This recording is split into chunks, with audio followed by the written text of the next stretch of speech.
విన్నాను. కానీ చదివానుగా అన్నట్లుగా నా సేవా పరిచర్యలో ఇలాగ సాగింది. అయితే ఈరోజు దేవుని యొక్క సన్నిధిలో చాలా గంభీరమైన విషయాన్ని నేను గ్రహించాను. అందుకే దేవుడు బెర్షెబాకు వెళ్ళకూడదు అన్నాడు అని అర్థం చేసుకున్నాడు.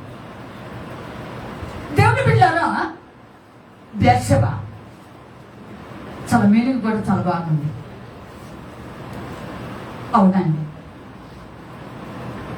బెర్షెబా అబ్రహాము, ఇస్సాకు, యాకోబులు నివసించిన స్థలం అండి బెర్షెబా. చెప్పండి. అబ్రహాము, ఇస్సాకు, యాకోబులు నివసించిన స్థలం అండి.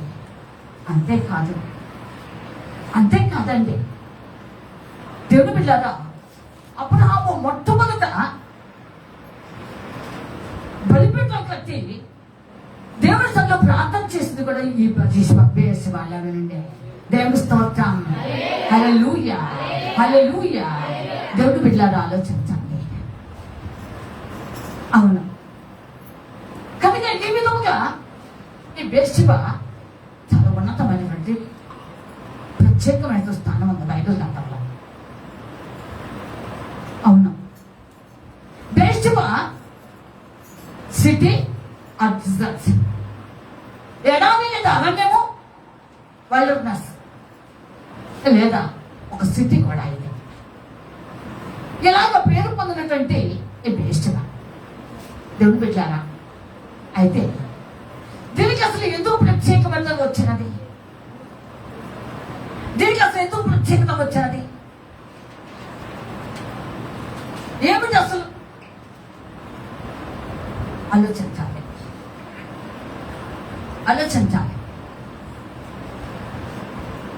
దీనికి అసలు ఎందుకు పేరు వచ్చింది? ప్రత్యేకత ఏమిటి?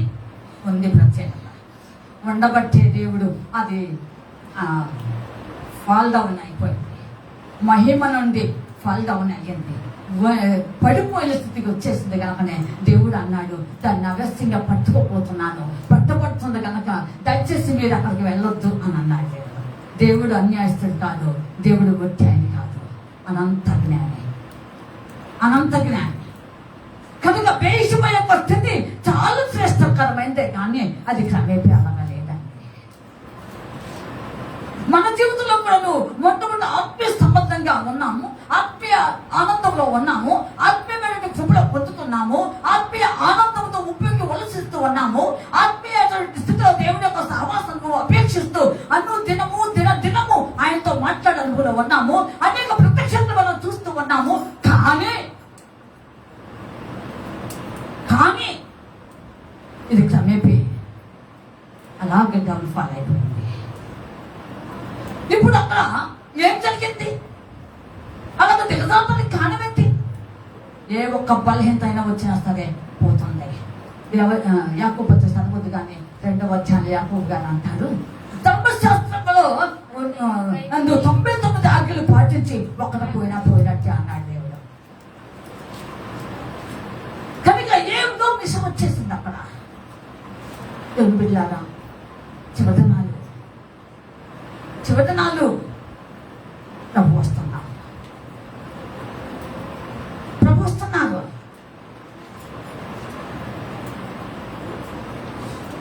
మన ఆత్మీయ జీవితాన్ని చాలా జాగ్రత్తగా ఉండాలి. మన ఆత్మీయ జీవితాలు చాలా జాగ్రత్తగా ఉండాలి. మొదట నువ్వు ఏ స్థితిలో ఉన్నావో అదే స్థితిలో కాలం నువ్వు దేవుడి దగ్గర వెళ్ళిపోతే ధన్యత. మొదటేమో గంతులు వేస్తుంటవి, మొదటేమో ఆడుతుంటవి, బాడుతుంటవి, మొదటేమో ఉల్లసిస్తుంటవి, ఆకాశంకి భూమికి హద్దులు లేనంత ఉంటుంటవి, అంత బాగుంది అంటున్నావు. క్రమేపీ ఆకాశం హద్దులేంటో కనుక్కుంటున్నావు, ఎక్కడుంటుందో అన్ని నీకు తెలిసిపోతున్నాయి. ఏంటండి ఇది? ఎక్కడైనా ఉందా? ఆలోచించాలి.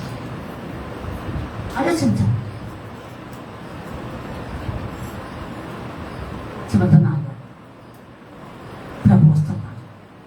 బెర్షెబా ఎంత విలువైనటువంటి పట్టణం కావచ్చు, ఎంత శ్రేష్టకరమైన ప్రదేశం అనుకున్నారండి ఇది. ఒక విధంగా నా యొక్క ఆత్మీయతను బట్టి నేను మాట్లాడుతున్నాను. నాకున్న దైవికమైన అనుభవాన్ని బట్టి మాట్లాడుతున్నాను. పాలు తేనెలు ప్రవహించే దేశానికి వచ్చి దేవుడు చెప్పాడు, అక్కడ పాలు ఎత్తుకోము, గంపలు తీసుకుని దాచిపెట్టుకోవడానికి లేదు. అంటే అంత శ్రేష్టకరమైన ప్రదేశము కనాను అనేది దేవుడు చెప్పాడు. అలాంటిదైన సినిమాస్ నేను దాంతో పోల్చుకున్నాను. వేషవా పోల్చుకున్నాను. ఎంత విలువైనటువంటిది ఆ వేషవా. ఆలోచించండి పిల్లలు, ఆలోచించండి. చివరినాలు మనందరం కూడా ఒక డిఫరెన్స్ ముందుకు సాగుదాం. అది కాండం 21వ అధ్యాయము, అది కాండం 21, అది కాండం 21,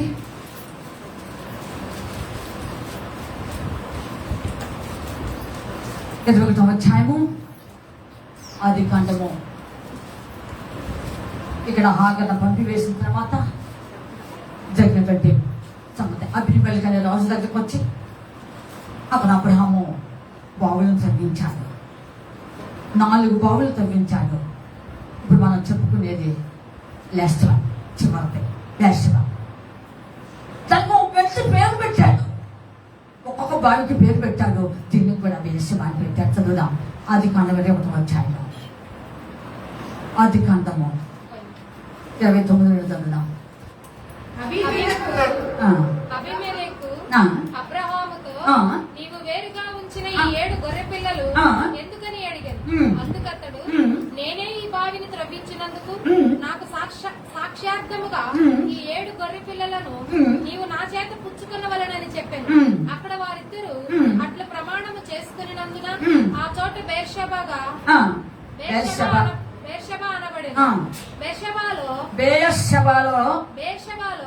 వారు అలాగూ ఒక నిబంధన చేసుకున్న తర్వాత అబీమెలెకు లేచి తన సేనాధిపతి అయిన ఫికోలుతో ఫిలిస్తీన్ల దేశమునకు తిరిగి వెళ్ళాను. చాలు దేవుని బిడ్డలారా, ఇక్కడ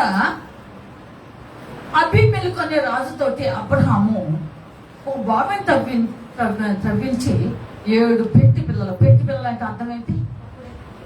ఆడువి, ఇంగ్లీష్ లో యూలెమ్స్ అంటారు. కనుక ఈ 7 పెట్టి పిల్లలు తీసుకుని వచ్చాడు. ఎందుకయ్యా ఇవి తీసుకొచ్చావు?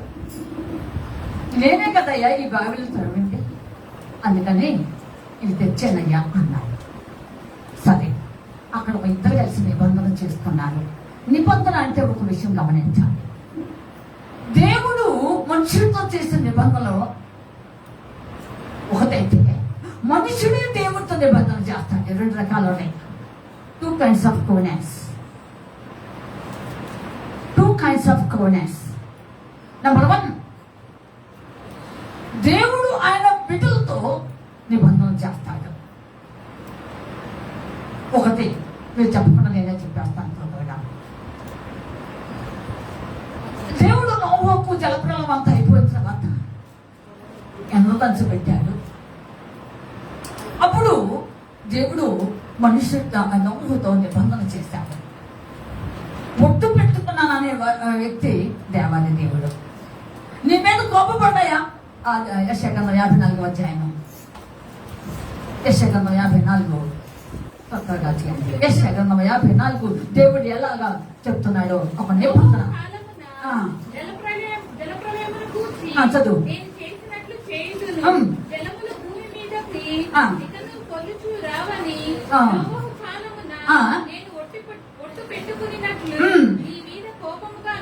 నీ మీద కోపముగా ఉండమనియు.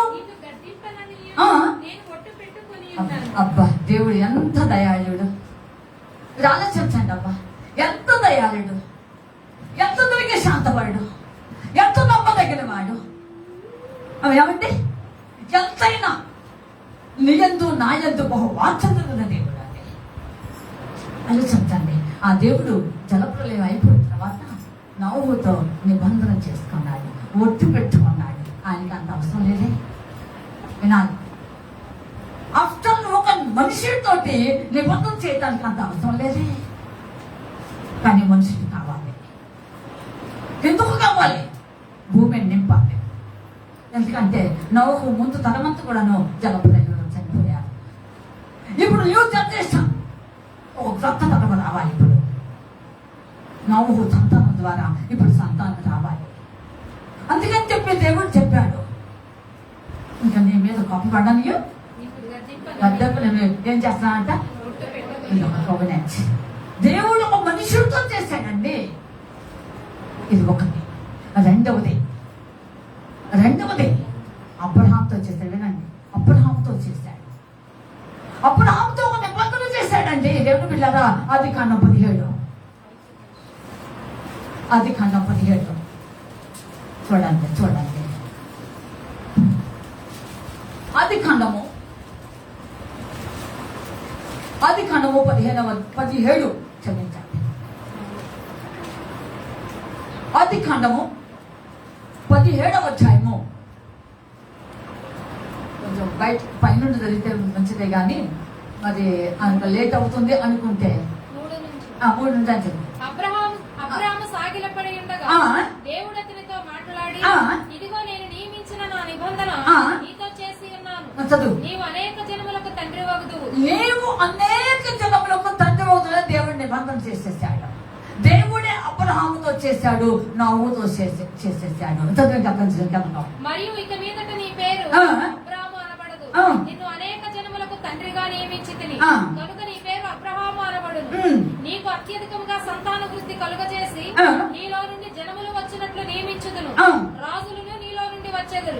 నేను నీకును నీ తరువాత నీ సంతానమునకును దేవుడనై ఉండినట్లు నాకును నీకును తరువాత వారి తరములలో నీ సంతతికి నీ మధ్య నా నిబంధనను నిత్య నిబంధనగా స్థిరపరచెదను. అంతే బిడ్డలారా, ఈ విధంగా దేవుడు అబ్రహాముతో నిబంధన చేశాడు. ఇది ఒక నిబంధన అయితే ఇస్మాయేలు విషయంలో కూడాను దేవుడు ఒక నిబంధన చేశాడు. దేవుడు బిడ్డలారా, అలాగే దేవుడే పనిగట్టుకుని ఒక మనిషితోటి నిబంధన చేశాడు. అలాగే దేవుడు దావీదుతో నిబంధన చేశాడు. ఎంతో తాగలేదా? దేవుడు దావీదుతో నిబంధన చేశాడు. ఏమిటో ఒకసారి చూద్దాం. మాట్లాడుతుంటే కీర్తనలు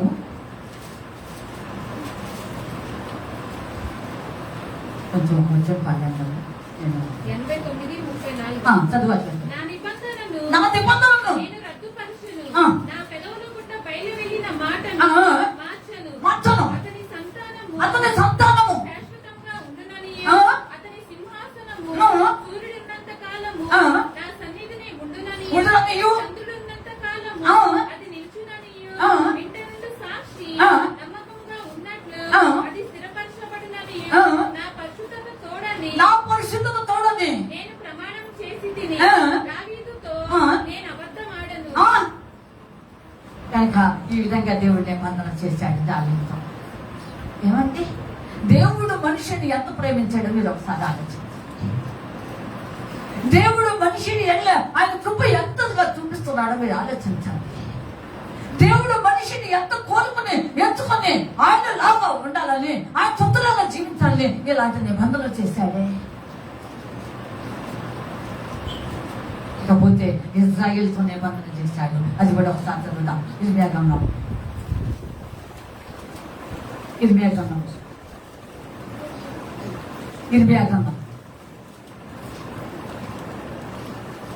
31వ అధ్యాయము 31 నుంచి 31వ అధ్యాయము 31 నుంచి ఇదిగో ఇశ్రాయేలు వారితోను చదవమ్మా. యూదా వారితోను కొత్త నిబంధన చేయు దినములు వచ్చుచున్నవి. ఇదే యెహోవా వాక్కు. అది ఐగుప్తులో నుండి వారిని రప్పించుటకై నేను వారిని చేయి పట్టుకొనిన దినమున వారి పితరులతో నేను చేసిన నిబంధన వంటిది కాదు. ఎంత ముందు చేసిన నిబంధన కాదు. చేశాను, మిమ్మల్ని అట్లా చేస్తాను, ఇలా చేస్తాను, ఇట్లా ఎత్తు పైకెత్తుతాను, అలా పైకెత్తుతాను అని చేశాను. కానీ ఆ నిబంధనలన్నీ ఒక ఎత్తు. ఇప్పుడు అలాంటి నిబంధన కాదు, ఇంకొక నిబంధన, నూతన నిబంధన చేయబోతాను. కలగదు. నేను వారి పెనిమిటినైనను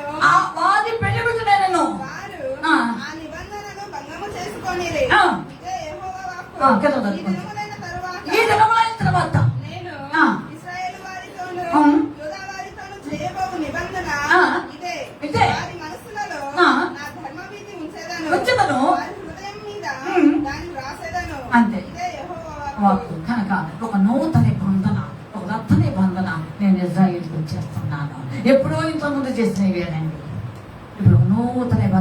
చేసుకున్నానని దేవుడు ఈ విధంగా నిబంధన అంటే అవి చెప్పిన దానికి కట్టుబడి ఉండడం అని అంటాం.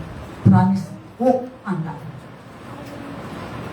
దేవుని బిడ్డలారా, ఈ విధంగా ఒక మాట చెప్పినప్పుడు దానికి బద్దులైపోమో, బద్దురాలు అవ్వటమో, లేదా కట్టుబడి ఉండటమో అని అర్థం. నిబంధన లేదా ప్రామిస్ అని ఓటాన్ని. అయితే దేవుడే మనుషుని పట్ల ఎలాగో చేస్తున్నాడు. అయితే మనుషులు దేవునితో చేస్తారు.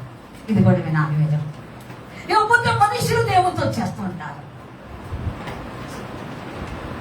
ఆలోచించండి ప్రియులారా. మన ఆత్మీయ జీవితంలో ఉన్నటువంటి పరిస్థితులను బట్టి దేవుడు వారిని పిలుచుకుని ఎంచుకుని వాళ్ళు అలాగ ముందుకు నడిపిస్తున్న సందర్భాల్లో దేవుని ఆత్మ కలిగించేటువంటి గొప్ప ఆశ్చర్య కార్యాలను బట్టి దేవుడు వారి జీవితంలో చేస్తున్న కొన్ని గంభీరమైనటువంటి కృపను బట్టి మీరు ఆశ్చర్యం ముగుదలే వాక్యానికి బెండైపోయి ప్రార్థన అనుభవం కలిగి వీరు దేవునితో హత్తుకోవటానికి గాను ఒక నిబంధన చేస్తూ ఉంటారు. దేవుని బిడ్డలారా, అవునండి, నా జీవితంలో కూడా అనేక మాటలు మీకు చెప్పి ఉన్నాను. నేను చేస్తే మౌన వ్రతం అన్నాను. నేను బాగా ప్రార్థన చేసుకున్నాను. 2వ రోజులకు వచ్చాను. అలాగా నేను కన్నీరు కార్చే దేవుని సభలో ప్రార్థన పూర్వకంగా ముందుగా వేస్తున్నప్పుడు నాకు స్వరం వినిపించండి. నీవు సిలువ చేతితో అని వ్రాయి అని ఒక స్వరం వినిపించింది. ఒక నిమిషము కళ్ళు మూసుకుని ఆలోచన చేశాను, ఏంటబ్బా ఇది? నీవు సిలువ చేతితో అని వ్రాయి అని అంటే ఆయన సిలువను ఎత్తుకున్నాను. ఇక దాన్ని కింద పడేయకూడదనే కదా, ఆ సిలువను మోసుకుంటూ పోవడమే కదా, ఆ సిలువలో దేవుని యొక్క చిత్తమేంటనే గమనించాలనే కదా అని ఈ విధంగా నేను ఆలోచన చేసుకుని నాకు తెలియకుండానే ప్రార్థన భారంగా సాగుతూనే ఉంది. నాకు తెలియకుండా ఇలాగానే చేశాను. ప్రార్థన ముగించుకున్న తర్వాత నేను నా ఆత్మ దేవునితో చెప్తూ ఉన్నది, ఈ రోజు నుండి నీవు నా దానవి, నీవు నా వాడవి. దేవుని స్తోత్రములు. హల్లెలూయా, హల్లెలూయా. దేవుని బిడ్డలారా, మనుషులు దేవునితో నిబంధన చేసుకుంటాం. మనుషులకు దేవుడితో నిబంధన చేస్తాం. దేవుడు చేసినవి కాక మన మట్టుకు మనమే మన ఆత్మీయతను బట్టి చేస్తూ ఉంటాం. ఎందుకు చేస్తుంటాం? మనుషులు లోకంలో పడిపోకూడదని, పాపంలో పడిపోకూడదని, శాపగ్రస్తమైన జీవితాన్ని అనిపించకూడదని, నువ్వు జనాల భూమినియు నాశనాన్ని కొట్టబడియు లేకపోడ్డావు కనుక మళ్ళీ వెనకపోవద్దని నువ్వు ఒక నిబంధన చేసుకున్నావు దేవుడితో. దేవునికి స్తోత్రం. హల్లెలూయా, హల్లెలూయా. ఆలోచించండి. పాపాత్ముల స్త్రీని ఊరు మొత్తము ప్రజలందరూ కలిసి అందులో పాపాత్ముల స్త్రీని మొత్తం వేశారు. ఏమండి? అందుకు పాపాత్ముల స్త్రీలకు భద్రపడేసేసింది. లోకంకి ఏమంది? లక్షలు పెడుతుంది, లక్షలు పెట్టుతూ ఉంటుంది. ఆలోచించండి. ఒక రోజు వ్యభిచారంలో పట్టబడిన స్త్రీ ఎలాగా మోసే ధర్మశాస్త్ర ప్రకారం రాళ్ళు వేయమని చెప్పారు. రాళ్ళతో పట్టాలంటే అందరూ వేస్తున్నారు. ఈ బోధన మాత్రం ఏదో రాసుకుంటూ ఉన్నాడు. ఏమయ్యా నువ్వు కూడా వెయ్యవు అని అన్నారు. ఈలో పాపం లేని వాడు వెయ్యండి అన్నారు. మొదట అందరు కింద పడేశారు. మనం నీతిమంతులం కాదు. చెప్పాలి, నీతిమంతుడు లేడు, ఒక్కడూ లేడు. మరి ఎవరితో మనం పాపి అంటానికి మనకు అవకాశం లేదు. ఏదైనా బలహీనతలు ఉన్నట్టయితే ఆ దైవజనులు చూసుకుంటారు అంతే. కనుక మనం ఎత్తు పడటానికి మనం ఎవరు అండి? కనుక దేవుడు పెట్టారా ఇలాగా ఆమె ఊరు మొత్తం కూడా పాపాత్మురాలు స్త్రీ అని ముద్ర వేశారు. చిన్న అని చెప్పేసింది. అయితేనేమండి ప్రభువు కూర్చున్న చోటికి వెనకకుండా వచ్చింది. మీరు ఒక మాట ఆలోచన చేయాలి. వెనకకుండా రావటానికి కారణం ఏంటి? వెనకకుండా రావటానికి కారణం ఏంటి? నాకు ఒక మాట చెప్పండి, మీరు అర్థమైతే. ధైర్యం లేక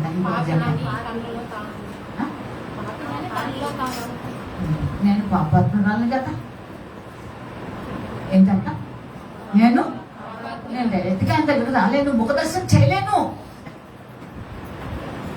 అని భయపడి వెనక్కుకుండా వచ్చాడు పాదములను కన్నీటితో తుడిచినది. తల వెంట్రుకలు ఒక స్త్రీకి చాలా విలువైనవి. మీ అందరూ తెలుస్తుంది, పైవారు కూడా. ఇప్పుడంటే ఎంత చేస్తున్నారులే, అంతంతా ఎంట్రుకలు ఇప్పుడు ఎందుకు చేస్తున్నారు? ఎంత ఇది స్టైల్ అవునా కాదా? ఎప్పుడున్నా వచ్చింది ఇది, ఇప్పుడు కాదు, దాదాపు 10 years బ్యాక్ నుండే ఉన్నాయి. ఏది అని ఉంటారు. అమ్మాయి ఎందుకు చూస్తే ఇంత దాకా ఉంటాయి, రెండో రోజు చూస్తే ఎంత ఏంటంటే కారణం ఏంటంటే స్టైల్. ఆలోచించండి ప్రియులారా. కానీ స్త్రీకి వెంట్రుకలు చాలా విలువైనవి. కానీ విలువైనటువంటి వెంట్రుకలను ఏం చేసిన ప్రభు లెక్క చేయలేదు. ఆమె ప్రేమ ఎంత గొప్పది అమ్మా. కనుక దేవుడు వెళ్ళారా, దేవుడు చెప్పాడు సమాధానం కలిగిన దానిపై వెళ్ళు, విస్తారంగా నన్ను నువ్వు ప్రేమించావు, విస్తారమైన నీ పాపములు దేవునికి స్తోత్రం. హల్లెలూయా, హల్లెలూయా. కనుక దేవుడు వెళ్ళారా, మన జీవితంలో ఒకసారి ఆలోచన చేసుకున్నాం. మనము దేవునితో నిబంధన చేస్తాం, దేవునితో నిబంధన చేస్తాం. దేవుడు దావీదుతో నిబంధన చేసిన తర్వాత ఒకనొక సమయంలో ఒక మాట చెప్పాడు, చదవకుండా చెప్పేస్తాను. 1 Raజులు 15 ఉంది, అది వద్దు, మీరు చదవని అవసరం, టైం వేస్ట్ అవుతాం. ఎందుకు దేవుడు చెప్పాడు, దావీదు నేను మొదట నీతో నిబంధన చేసిన మాట వాస్తవమే, ఖచ్చితంగా సూర్యుడు ఉన్నంత వరకు, చంద్రుడు ఉన్నంత వరకు నేను చెయ్యొద్దు ప్రమాణం చేసి నీకు చెప్తున్నానయ్యా. తప్పనిసరిగా నీలో నుండి తప్పకుండా ఒక గోత్రం మాత్రము యెరూషలేములో ఉంటుంది అని వాగ్దానం చేసిన దేవుడు చెప్పాడు. ఏమని చెప్పాడు? ఒక దీపాన్ని ఇస్తా, ఒక దీపాన్ని ఇస్తా. 1 Raజులు 15 వచ్చాయి. 1 Raజులు 15 చదువు. దావీదు నిమిత్తము అతని కుమారుని నిలుపుటకును యెరూషలేమును స్థిరపరచుటకును అతని దేవుడైన యెహోవా యెరూషలేమునందు దావీదునకు దీపముగా అతని ఉండనిచ్చెను. అంతే, దావీదుకు వాగ్దానం చేశాడు, నిబంధన చేశాడు, ప్రమాణం చేశాడు, ఒట్టు పెట్టుకున్నాడు. మన ఒట్లు ఉండవు, మన ప్రమాణాలు ఉండవు. ఏమండి ఉండవు మనవి. మన ఎన్ని గాల్లో తేలిపోతాయి,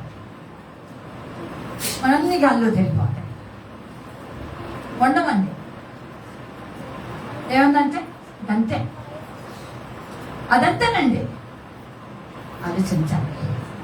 దేవుడు నిబంధన చేసిన దేవుడు నమ్మదగిన వాడు కదా. నేను ఖచ్చితంగా విషయంలో ఒక దీపాన్ని నడిస్తాను. అందుకని సొలొమోను తర్వాత రెహబాము తర్వాత యెరోబాము దుష్టుడులే, వీడు దుష్టుడే. సొలొమోను కొడుకు రెహబాము కూడా. అలాగా ఇశ్రాయేలీలు. ఇంకో చిన్న ప్రశ్న అడుగుతాను, ఇప్పుడు చెప్పకపోతే నాకు నెక్స్ట్ వీక్లోనే చెప్పాలి. ఒక చిన్న ప్రశ్న అడుగుతాను. ఇశ్రాయేలీలు రాజ్యము 2గా విడిపోయింది ఎప్పుడు? చెప్పు. ఎప్పుడు? సరే సరే ఓకే. ఏ గోత్రములు విడిపోయి నాకు చెప్పాలి. 10 గోత్రములు ఒకవైపు, 2 గోత్రములు ఒకవైపు. ఎవరు పెట్టారా? ఇజ్రాయేల్ 2 గోత్రములే. ఎన్ని చెప్పండి? ఇజ్రాయేల్ ఎన్ని గోత్రములు? 12 గోత్రములుగా విరాజులితే 12 గోత్రములుగా హైయెస్ట్ ప్రపంచాన్ని అధికారులుగా, అధిపతులుగా దేవుడు ఉంచితే ఏమండి 2 గోత్రములు ఇజ్రాయేల్కి వచ్చింది, 10 గోత్రములేమో చెప్పండి అబ్బా. యోధా ఇజ్రాయేల్, యోధా. కనుక ఈ విధంగా దేవుడు బిడ్డలారా ఆలోచించండి.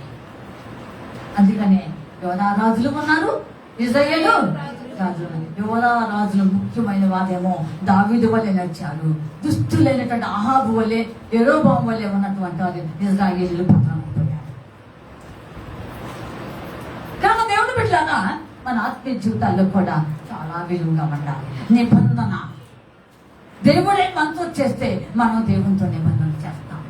మర్చిపోవద్దు. 2 రకములు. ఇప్పుడు వచ్చేస్తాం. మళ్ళీ ఒకసారి చదువుదాం. ఆదికాండం 1వ అధ్యాయము. ఆదికాండం 1వ అధ్యాయము 20 వచ్చిన చదవమన్నాను. ఆదికాండం 1వ అధ్యాయం 22 చదవమ్మా.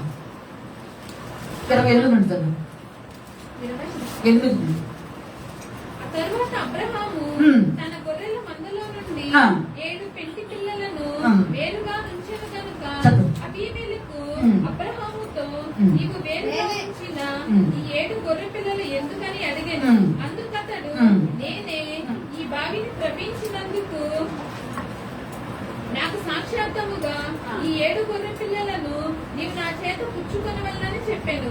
అక్కడ వారిద్దరూ అట్లు ప్రమాణం చేసుకొనినందున ఆ చోటు బెర్షెబా అనబడెను. బెర్షెబా అనబడెను. బెర్షెబా అంటే అర్థం చెప్తాను. వెల్లప్పిస్తేనని. 7 బావులు గలది అని అర్థం. 7 బావులు గలది. 7 బావులు కలది. బావిలు గలవు. 7. ఎందుకు దీనికి పేరు వచ్చింది? దేవుని బిడ్డలు వినాలి. ఇక్కడ ఆ లీవ్ ల్యాంప్స్ పెంటి 7 ఏంటండి? 7 పెంటి గొడ్డలను ఎందుకు తెచ్చాడు అంటే, బెర్షెబాలో అక్కడ సాక్షార్థముగా ప్రమాణం చేసుకున్నారు, నిబంధన చేస్తున్నారు కనుక అక్కడ 7 పెంటి బిడ్డలను సాక్ష్యంగా పెట్టేశారు. దేవుని బిడ్డలారా, ఇప్పుడు వచ్చేద్దాం అసలు వాక్యంలోకి. ఇది ఎక్కడ ఉన్నది? ఈ బెర్షెబా అనేది ఎక్కడ ఉన్నది? ఇందాకే చెప్పాను. ఇది సిటీ అన్నారు, ఇది ఒక అరణ్యముగా కూడా భావించారు.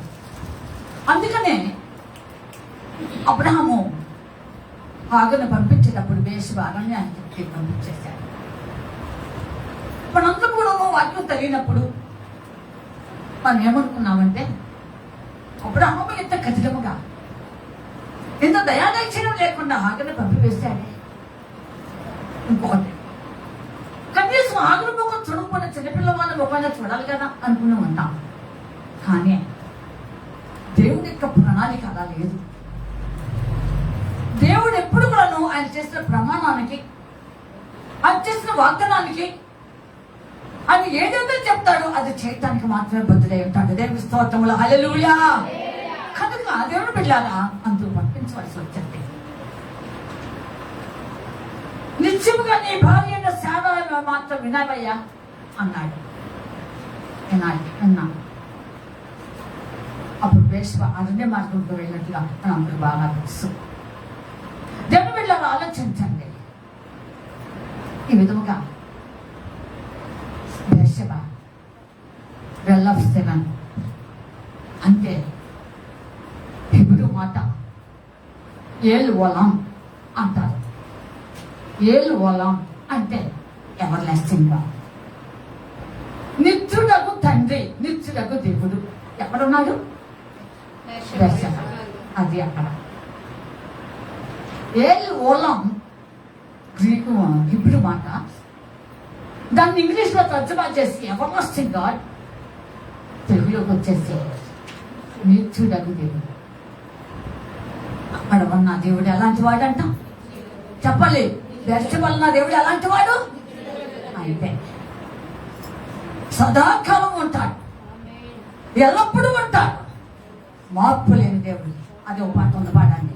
సదాకాలము నాతో నీవు. త్వరగా పడాలి రాదా, వస్తే పడండి.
Lasting God. Ever lasting means unending, అంతము లేదు, అంతము లేదు. తెలుగు బిడ్డగా ఇలాంటి దేవుడు ఎక్కడ ఉన్నాడు ఇప్పుడు చెప్పాలి? ఎక్కడ? అది దాని జీవితం. తెలుగు బిడ్డలాగా ఇక్కడ ఉన్నది కణాలు ఇది దక్షిణం వైపున ఉన్నటువంటిది ఈ యొక్క దర్శన. చాలా డిఫరెన్స్ ఉంది, నేను సందర్భంగా లాగేస్తాను. తెలుగు బిడ్డ లాంటి దేవుడు ఉన్నటువంటి స్థలము, దేవుడు కృప ఉన్నటువంటి స్థలము, దేవుడు నాకు నివసిస్తున్న స్థలము. ఏమండి, అన్ని విషయంలో మెండుగా సమృద్ధిగా ఆయన కృప విస్తరిస్తున్నటువంటి స్థలము బేర్షెబ. ఎంత బ్రహ్మాండమైనదంటే 7 7 మన దేవుడికి ఇస్తాం. 7 పరిపూర్ణత, 7 పరిపూర్ణత, పరిపూర్ణమైన దేవుడు. అందుకే మత్తయి స్వాతంత్రం నేను పరిపూర్ణ కనుక మీరును అదే కనుక మనందరం ఇప్పుడు సంపూర్ణతలో కూడా రాల వచ్చామనుకో నేను లేకపోయింది. ఏమండి, పరిపూర్ణతలోకి రావడానికి ఎప్పుడంటే చాలా టైం పడుతుంది. వినండి, ఇక్కడ కూర్చోరా ఫ్రెండ్స్గా వచ్చావా?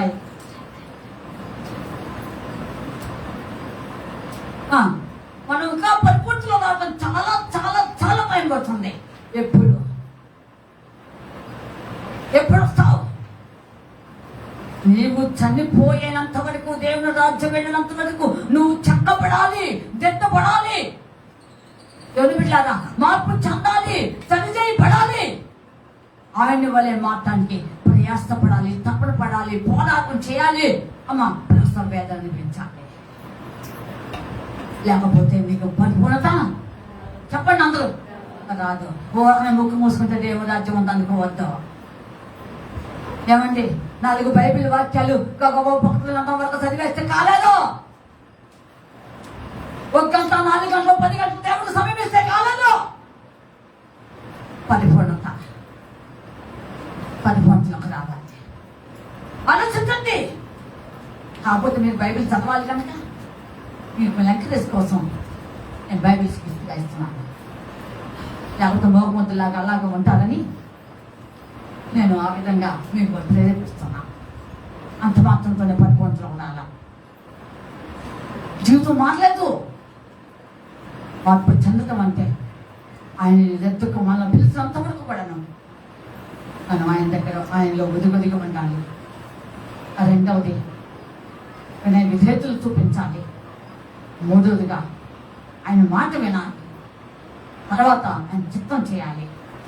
ఆయన లాగా ఉండడానికి, ఆయన వలె మాట్లాడటానికి, ఆయన లాగా నడవటానికి, ఆయన పరిశుద్ధతలో మనం జీవించడానికి ఉంటే తప్ప మనం పరిపూర్ణతకు రాము అనే సంగతి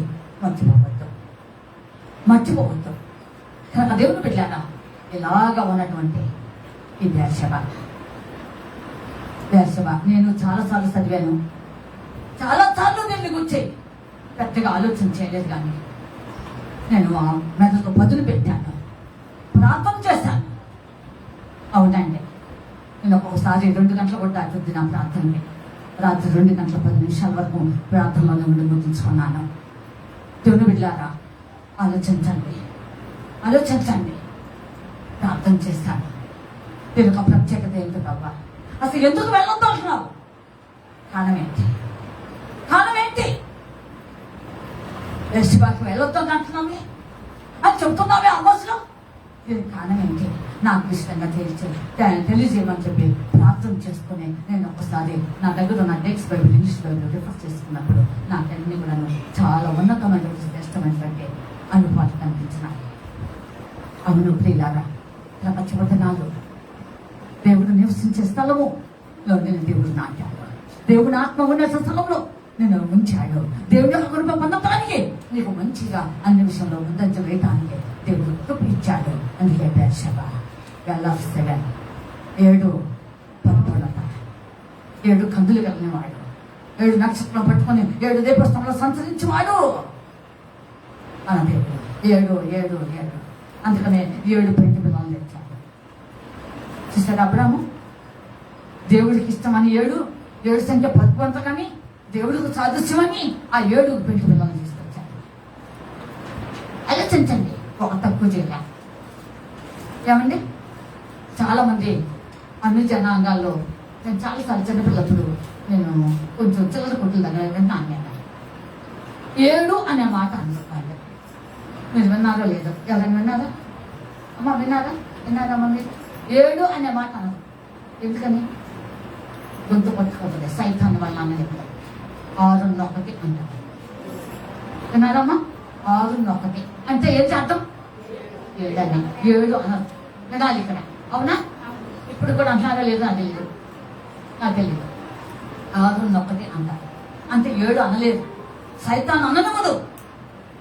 పరిపూర్ణమైన ప్రభు అయిన యేసుక్రీస్తు సాదృశ్యం కనుక ఇక్కడ వెళ్ళవలసిన పరిపూర్ణుడైన దేవుడు, నిత్యుడైన దేవుడు, బహు ఔన్నత్యమైన దేవుడు అక్కడ ఉన్నాడు. ఎక్కడ? అందుకని అక్కడ దేవుడు అభిమెలకును అబ్రహాము నిబంధన చేసుకున్నాడు. సాక్షాత్తుగా అక్కడ ఒక 7 పెండి గొర్రెలను ఉంచాడు. అక్కడ దేవుని నామమున వెర్షివాళ్ళు బలిపీఠం కట్టి ప్రార్థన చేశాడంట. అక్కడ దేవుడు ఉన్నాడు కదా, ప్రార్థన చేశాడు. దేవుడు లేకపోతే ప్రార్థన చేస్తారా? చెప్పాలి. ఏమండి? అదే అలాగా దాని మా ప్రత్యేకత ఎంత గొప్పదో ఆలోచించండి. ఇప్పుడు ఆమోసు 5:5 చూడండి.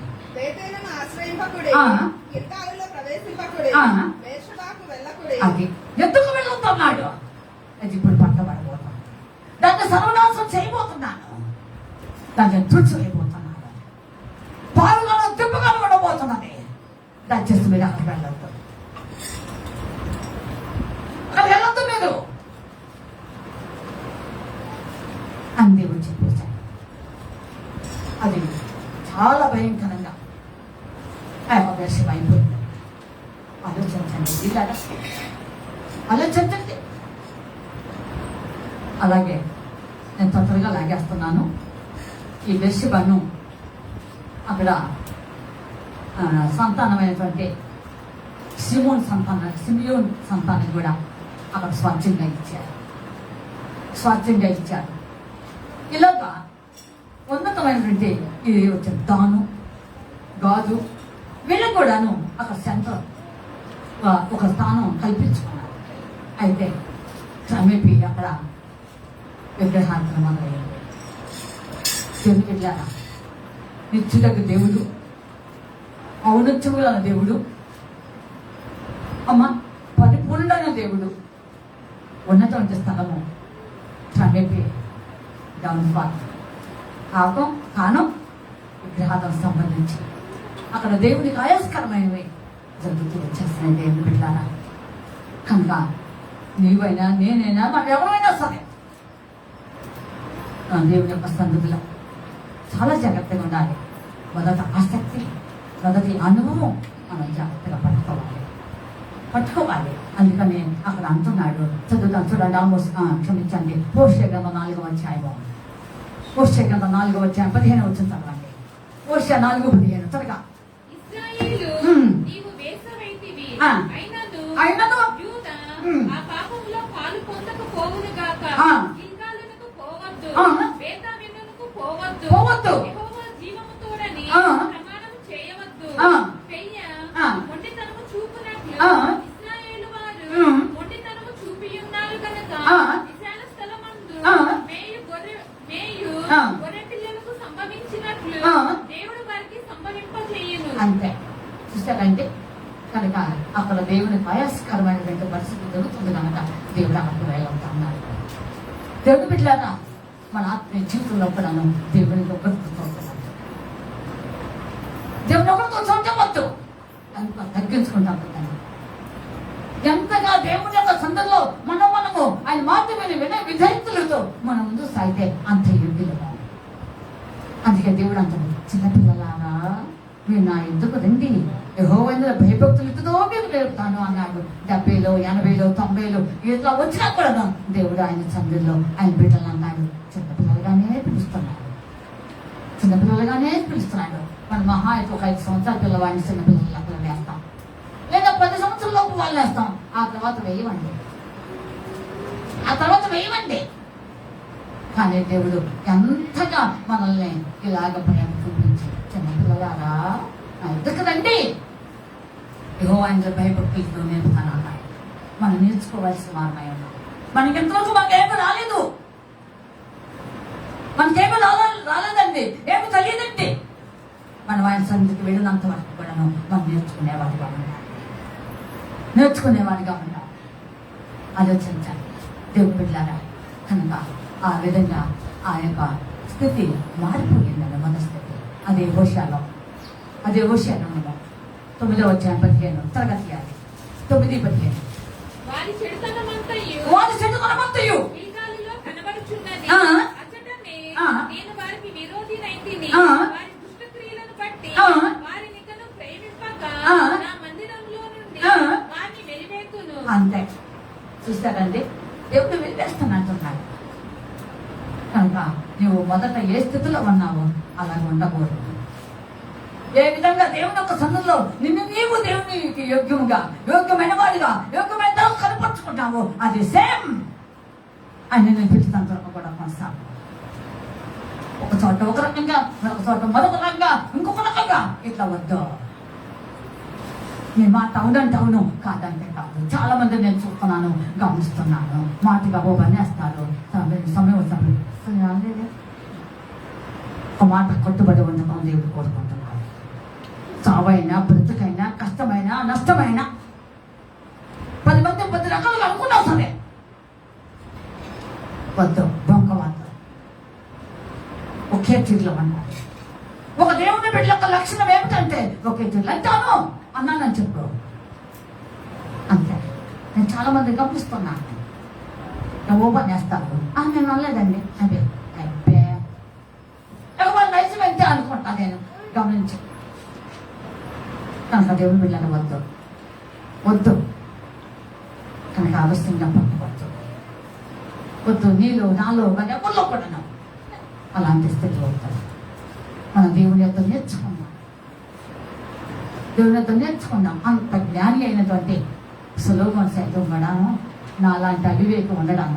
చదువుతారా సాగరికన్నా 30వ అధ్యాయము. సొలొమోను ఏమన్నాడో చూద్దాం. వృక్షశాస్త్రం, గజశాస్త్రం, ఆ శాస్త్రం, ఈ శాస్త్రం, మ్యాథమెటిక్స్ మొత్తం కూడా చేసేటువంటి ఆయన ఏమన్నాడు? నిశ్చయముగా మనుషులలో దేవుడు స్తోత్రములు, హల్లెలూయా. ఏంటండి సామెతలు 5,000 రాశాడు. ఏమండి ఆస్ట్రానమీ ఖగోళ శాస్త్రం గురించి రాశాడు, జువాలజీ గురించి రాశాడు, జనశాస్త్రం గురించి, కెమిస్ట్రీ రసాయన శాస్త్రం రాశాడు, ఫిజిక్స్ భౌతిక శాస్త్రం గురించి రాశాడు, మ్యాథమెటిక్స్ గణిత శాస్త్రం గురించి రాశాడు. అవునండి, అవును.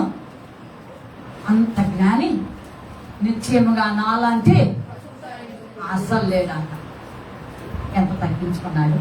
ఎందుకంటే పడిపోయిన జీవితం నుండి తిరిగి లేచేయాలి.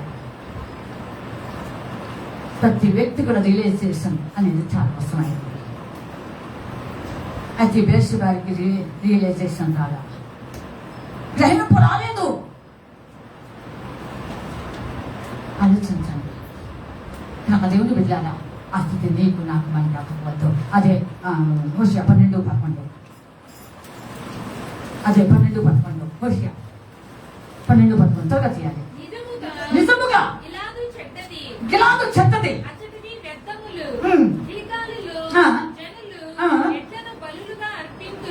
వారి బలిపీఠములు తుదిన చేతి అనిమల మీద ఉన్న రాళ్ల కుప్పల వలె ఉన్నవి. యాకోబు తప్పించుకొని సిరియా దేశంలోనికి పోయింది. చాలు, చూశారండి. ఇక్కడ గెలగాలను ప్రస్తావించాలంటే పేర్చగానే వాళ్ళని దర్శించండి. ఇలాగా భయంకరంగా అయిపోయింది. ఐదోటది అనగా విగ్రహాంతం ఎక్కువ అయిపోయింది. తెలుపుట్లారా ఒకసారి మన ఆత్మ జీవితాలు అమ్మా అధికంగా ఎవరిని ప్రేమించినా, అధికంగా ఏమేం చేసినా నన్ను కూడాను అట్లా పొలిమేరలు దాటిపోతున్నాయి. నా విషయం కూడాను నేనేదో జనాలు మాట్లాడుతున్నానని. I'm not a child, I'm not innocent.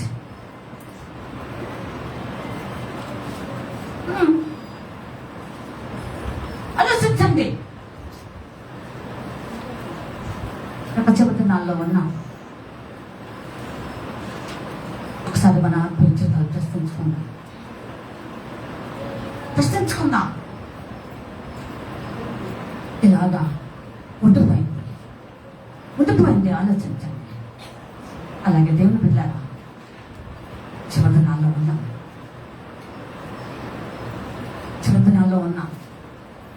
ప్రభుత్వం వస్తున్నా. ఏ స్థలంలో దేవుడు నిన్ను అభిషేకించాడో, ఏ స్థలంలో నిన్ను ఉండనిచ్చాడో, ఏ స్థలంలో నిన్ను నిలబెట్టాడో, ఏ స్థలంలో నిన్ను నాటినాడో, ఏ స్థలంలో నిన్ను బలపరిచాడో, ఏ స్థలంలో నిన్ను పునాదులు కట్టాడో, ఏ స్థలంలో అక్కడ కొన్నాడు నిశ్చయడానికి స్తోత్రం. అంటే తండ్రి పేరు వాళ్ళు అవుతున్నావా? ఎలాగో దాటిపోతున్నావా? కొంతమంది నూరుకునే దాటిపోతుంది. ఏమండి అందుకు తెలిసిందే నల్లగా ఉంటుంది. వద్దు, మన ఆత్మీయ జీవితాలంటే దేవునికి ఇష్టకరంగా ఉంచుకుందాం. ఆలోచించండి.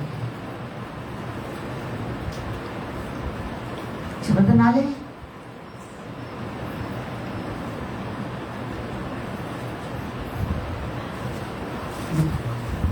ఆ దర్శబాబు ఒక ప్రత్యేకమైన జ్ఞాపకం చేసుకో.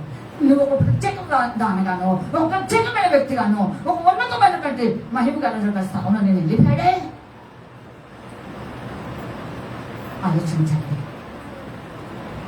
నాకు దేవుని ఆత్మ జ్ఞాపకం చేస్తున్నది. ప్రోడిగల్ సన్ పారిపోయాడుగా, తప్పిపోయాడుగా ఒక కొడుకు. తండ్రి యొక్క ఉన్నతమైన స్థితి, బహునచ్చకరమైనటువంటి పరిస్థితి, చాలా మరి శ్రేష్టకరమైనటువంటి సమస్తాన్ని కూడా అనుగ్రహించిన దేవుడు తండ్రి దాంట్లో. కానీ తన ఆత్మీయ స్థితిలో క్షమించండి, ఏదైనా ఇటు మెటీరియల్ అది స్పిరిచువల్ రెండు విధములా తన జీవితం స్పాయిల్ అవటానికి సాయంత్రాన్ని ప్రేరేపించేసింది. ఒకటి తప్పిపోయిన కుమారుడు పడిపోవడానికి మొట్టమొదటి కారణము ఒకటి ఫ్రెండ్షిప్, సహవాస దోషం అంట. ఇటు రెహబాము కూడా మీకు తెలుసు కదా, మొదటి రాజు గ్రంథం 11 వచ్చాను, మీరు ఇంటికి వెళ్ళిన చదువుకోండి. వాడు రాజుగా అభిషేకించి వస్తే వాడు వృద్ధులు సలహాలు అడగల. ఏమండి? వృద్ధులు సలహా అడగలేదండి. మీరు ఆలోచించండి.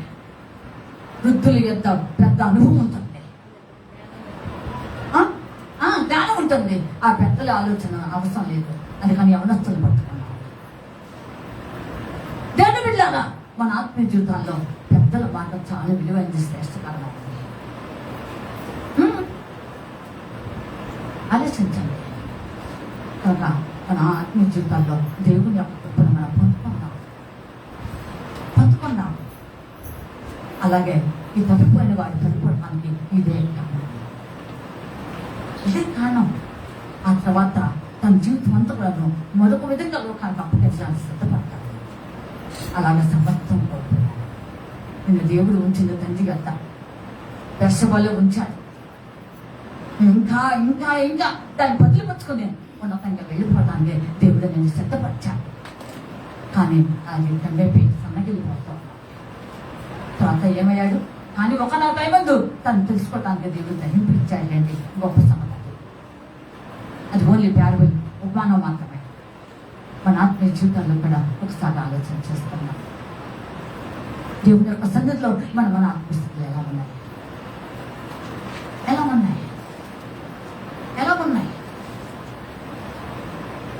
ఆలోచించండి పిల్లగా.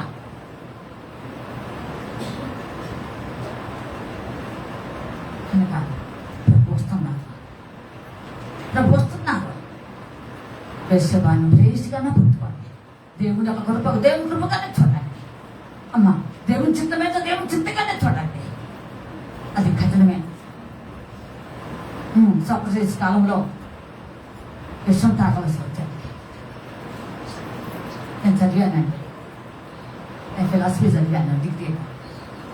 సోక్రటీస్ కాలంలో విషం తాగవలసి వచ్చింది.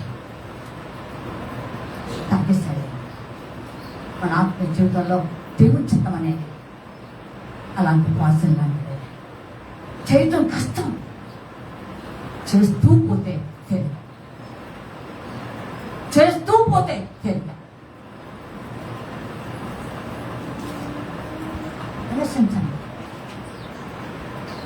ఇంకా దేవుడి యొక్క కృప ఉంటుంది. దేవుడు నిన్ను కోరుకున్నాడు, నిన్ను ఎంచుకున్నాడు. నేను ఉన్నతమైన స్థితిలో తీసుకురావాలని, నిన్ను అలాగా ఒక అమ్ముల పొదిలో పెట్టబడిన బాణములాగా చాలా చక్కగా ఉండాలని కోరుకున్నాడు. అదే బెర్షెబా. నిత్యుడగు తండ్రి అక్కడ ఉన్నాడు. ఆ ప్లేసే చాలా విలువైంది. అందుకని అబ్రహాము గ్రహించిన వాడై, అబ్రహాము దేవుని ఆత్మ చేత బోధించబడిన వాడై, అబ్రహాము జీవితంలో దేవుని యొక్క ఉన్నతమైనటువంటి కృపను ఆయన ఏమైనాడో గ్రహించిన వాడై అభిమేలతోటి చక్కగా ఒక నిబంధన చేసుకున్నాడు. ఒక నిబంధన చేసుకున్నాడు దేవుడు వెళ్ళారా. అవునా, దేవుడు నీతో చేసిన నిబంధన ఎప్పుడు ఎన్నడూ కూడా విడిచిపెట్టవద్దు. మీరు వద్దు ఆలోచించండి. ఆయన ఒక మనుషులతో నిబంధన చేయటం అంటే అది మాటలు కాదు. ఆఫ్టర్ నువ్వు తనేనంత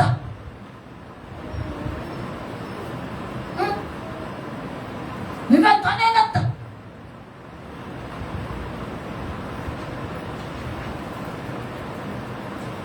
కనుక మన ఆత్మ జీవితాలు ఒకసారి భద్రపరచుకుందాం. ఆలోచన చేస్తుంది. బెర్షెబా ఎంత శ్రేష్టమైందో. వచ్చే వారం గిల్గాల్ కూడా ప్రత్యేకత ఉన్నది. దేవుడు అందుకనే ఆ ప్రత్యేకతను ప్రస్తావించుతూ జారినా సన్నగిలినా ఓడిపోయినా పడిపోయినా తిరిగి లేవలేని పరిస్థితిలో ఉన్నటువంటి ఈ 3 స్థలాలను గురించి ఇక మాట వినదు. లోపడలేదు అనుకున్నాడు. అయితే దేవుడు పని కట్టుకున్నాడు. అందుకనే దేవుడు నిన్ను ప్రేమించి అక్కడికి వెళ్ళవద్దు. సుధమ్మ గుమ్మారా నాశనం చేసే ముందు నా స్నేహితుడైన అబ్రహాముకు నేను దాచదనా అన్నాడు. అందుకనే హెచ్చరించాడు. హెచ్చరించిన వెంటనే అబ్రహాంకు జ్ఞాపకం వచ్చేసింది. లోతు అక్కడే ఉన్నాడు, ప్రక్కనే గుడారం వేసుకున్నాడు. సస్తాడేమో అని జ్ఞాపకం వచ్చింది. ప్రార్థన చేయడం మొదలు పెట్టాడు. మీ అందరూ తెలుసు అది. కనికరముగల దేవుడు, దయాదాక్షిణ్యముల దేవుడికి అప్పగిద్దామనుకున్నాడు. 50 మంది నుండి మొదలు పెట్టాడు. సమేపి తగ్గించుకుంటా వచ్చాడు. ఏమీ లేకపోయినా రక్షిస్తావా అన్నాడు. 50 నుండి తగ్గించుకుంటా వచ్చాడండి. ఏమీ లేకపోయినా పర్లేదు, రక్షిస్తావా? ఓకే, రక్షిస్తా. దేవుడు ఇలాగా. అందుకని లోతు విషయంలో ఆ విజ్ఞాపన వచ్చేసాడు. కానీ లోతు కొంచెం ఇదైపోయాడు అనుకోండి. ఆలోచించాలి. ఒకప్పుడు ఈ నీతిమంతుడు ఆ లోతు క్షమించాలి, లోతు ఆ సుధమ గమ్మగాలను ఆ ఉన్నటువంటి ప్రజలను చూసి నొచ్చుకున్నాడు, నొప్పించుకుంటూ వచ్చాడు. వారి కామ వికాస శాస్త్రం నొప్పించుకుంటూ వచ్చాడు. కానీ ఆ నొప్పించుకుని వచ్చే భద్రంగా జాగ్రత్తగా ఉన్నాయన అది జాగ్రత్తగా ఉండలేకపోయాడు. చూసారండి, తన జీవితంలో పడిపోవటానికి మొట్టమొట్ట నువ్వు పరిగెత్తమన్నావు కానీ పరిగెత్తలేనయ్యా అన్నాడు. అంత దూరం నేను వెళ్ళలేనేమో కనుక ఈ పక్కనే ఉన్నదానికి వెళ్తాను అన్నాడు. అప్పటికి దేవుడు ఒప్పుకున్నాడు. నువ్వు అన్నట్టే అనుకున్నాడు. అక్కడి నుండి మళ్ళీ దేవుడిని అడిగాడు, అయ్యా ఇంకెక్కడ పంపిస్తావో నాకు తెలియదు కానీ ఎంతో దూరం వెళ్ళలేనేమో అనుకున్నాడేమో. అందుకని పక్కనే గృహం ఉంది కదా, చేస్తాను అన్నాడు. అంత ఆయన ఇష్టమే. ఎవరిష్టం చెప్పండి? లోతు ఇష్టమే. దేవుడేం చెప్పలేదే. ఆ గుహలోకి వచ్చాడు. ఏమైపోయాడు? ఇద్దరు కుమార్తెలాగా భ్రష్ట సంతానం వచ్చింది, భ్రష్ట వంశం వచ్చిందండి. మోయాబీలమ్మను ఇజ్రాయిల్కు భర్త శత్రువు. ఏమి సాధించాడు? ఆలోచించండి. దేవుని బిడ్డలారా, మన ఆత్మ జీవితంలో కూడా దేవుని ఉందాం, దేవుని ఆత్మ కలిగి ఉందాం. వాక్యం ఎంత విలువైందండి, ఎంత అయినా విలువైంది, శ్రేష్టమైనది విలువ వాక్యం. అవును, ముగింపు రాబోతున్నది. వాక్యం కరువు రాబోతుంది. ఆహార కరువు ఒకటి ఎత్తు అయితే, వాటర్ స్కేర్సిటీ ఒకటైతే, అబ్బా ఇంకా భయంకరంగా వాక్యం కరువు వచ్చేస్తుంది. చాలా ప్రాంతంలో నీటి ఎత్తది, నీతి ఎత్తది. ఇది మేము ముందుగానే చెప్పాము. ఏమండి, అది నెరవేరిపోతుంది. చాలా ప్రాంతాల్లో నీరు దొరకటం లేదు. ఇవన్నీ ఒక ఎత్తు, వాక్యం కనుక ఎత్తు. ముగింపు వచ్చేస్తుంది.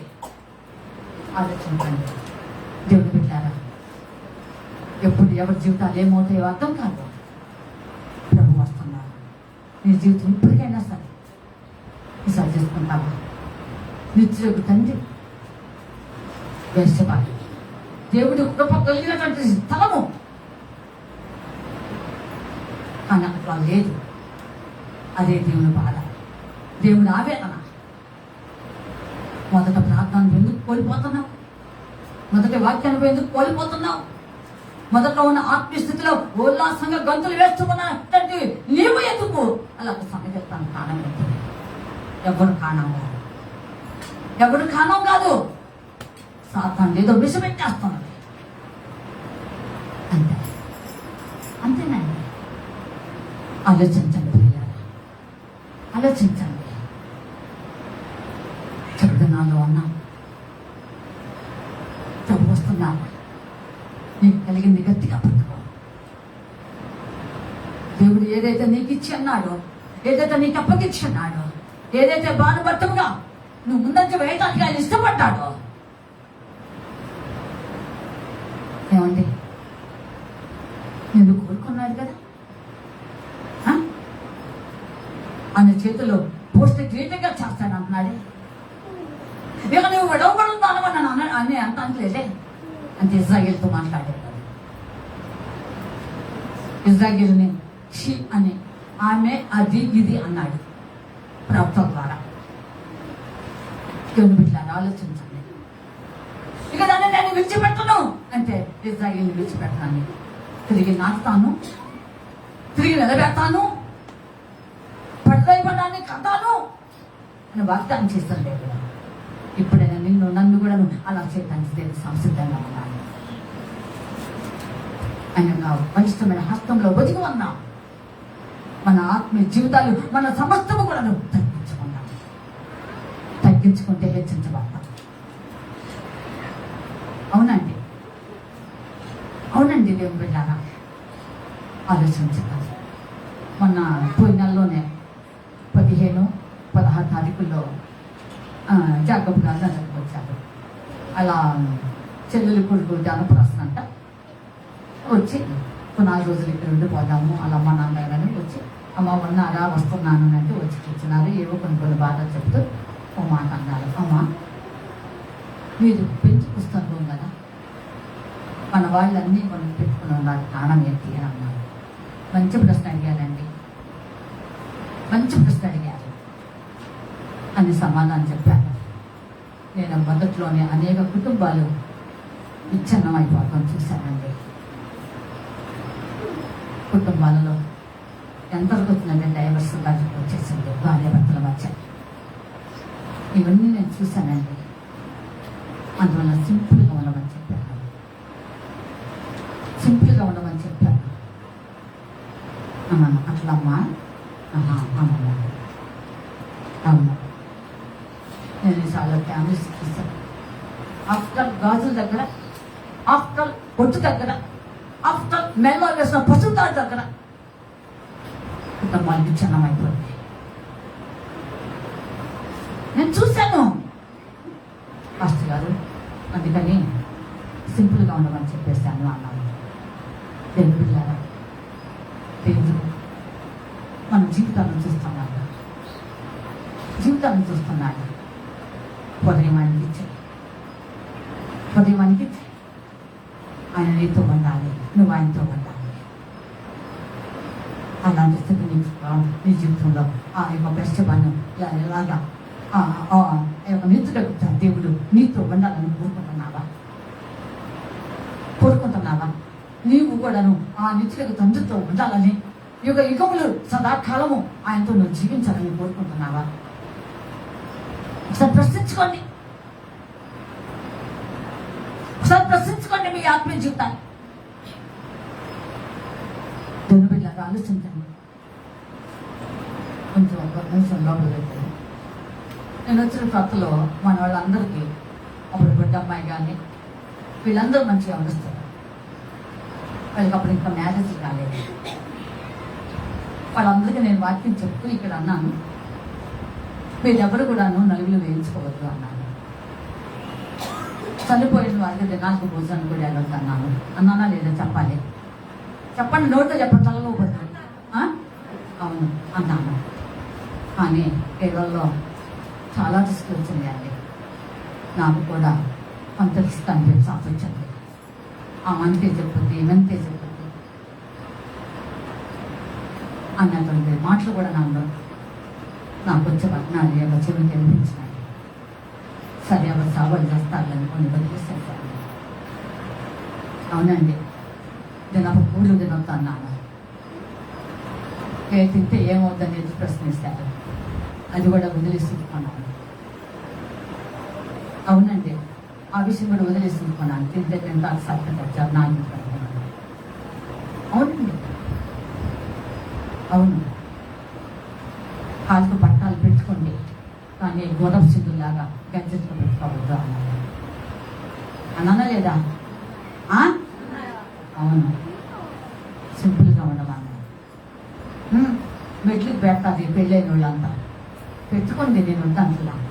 ఏం పెద్ద కడిగెత్తే గల్లు గల్లు మీకు కాక అయిందిలేండి, కాలేదా నేను ఎందుకంట అతను ఒప్పుకోవాలి. ఏమండి,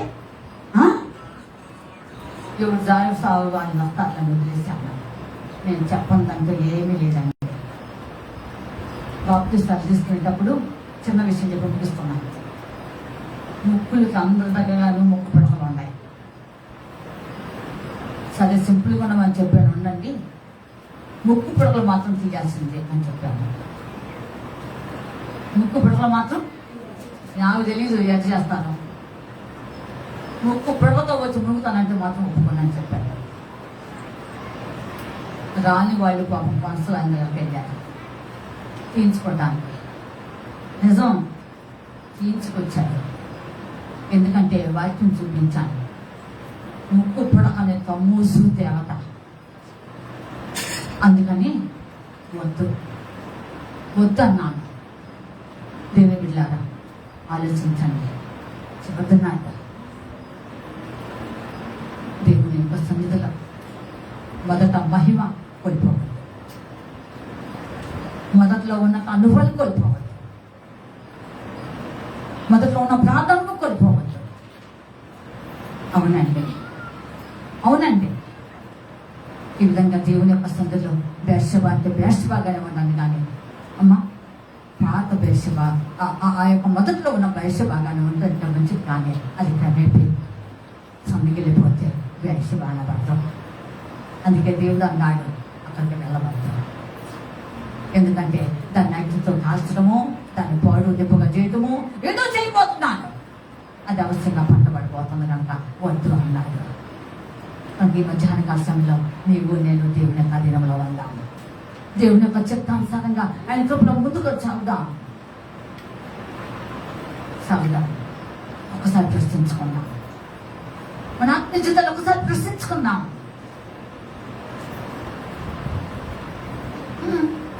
ఎలా ఉన్నాం ఒకసారి ప్రశ్నించుకుంటాం. ఆ బేర్షెబా మొదట ఉన్న బేర్షెబా లాగా ఉన్నామా? సమీప సమ్మిగిలిన బేర్షెబా లాగా ఉన్నామా? చెప్పాలి. మొదటి ఉన్న అక్కడ ఎవరున్నారు? అది ఎవరు లాస్టింగ్ అంతము లేని దేవుడు, మార్పు లేని దేవుడు. ఒక ఆయన ఉన్నారు, ఆయనలో కలిగి ఉండి ఆయన పొందుకొని ఆయన యొక్క కృపను అనుభవిస్తూ కష్టమైనా నష్టమైనా ఆ సోక్రటీస్ కనుక చేదండి తాగిపడేసేసాడండి, విషయం అండి అది. అలాగా తాగివేద్దాం. యోహాన్ గారు, ప్రకటన రాసిన యోహాన్ గారు పద్మస్లో పడే ముందు, ఆ పనిష్మెంట్ గా వెళ్ళే ముందు మొసలుస్తున్న నూనె గారిలో వేశాడు ఆయన రోమా ప్రభుత్వం. కానీ ఇంకా సమయం ఉన్నది, ఇంకా ప్రకటన రాయాల్సిన సమయం ఉందని దేవుడు తెలిసినట్టుగా ఇంకా అనేక ప్రత్యక్షతలు చూసి మనం అందరికి అందించాలి కనుక దేవుడు స్థాపన లేదు. ఆ నూనె గాలిలో వేస్తే వెంటనే అదృష్టుడై బయటకు వచ్చాడు. నిత్యుడకు తండ్రి యొక్క అధీనంగా మనం ఉంటే చావుము చావుము.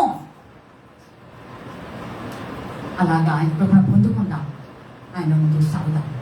అలాగా ఉండాలని కోరుకుని ఆ మొదటి బెస్ట్ అలాగా మన ఆత్మ జీవితాలు దేవుని సంప్రదించుకుంటాం. సాగుదాం. దేవుడి వారితో జీవించండి. ఆమె ప్రార్థన చేసుకుంటే అందరూ ఉపయోగపడుతూ సహా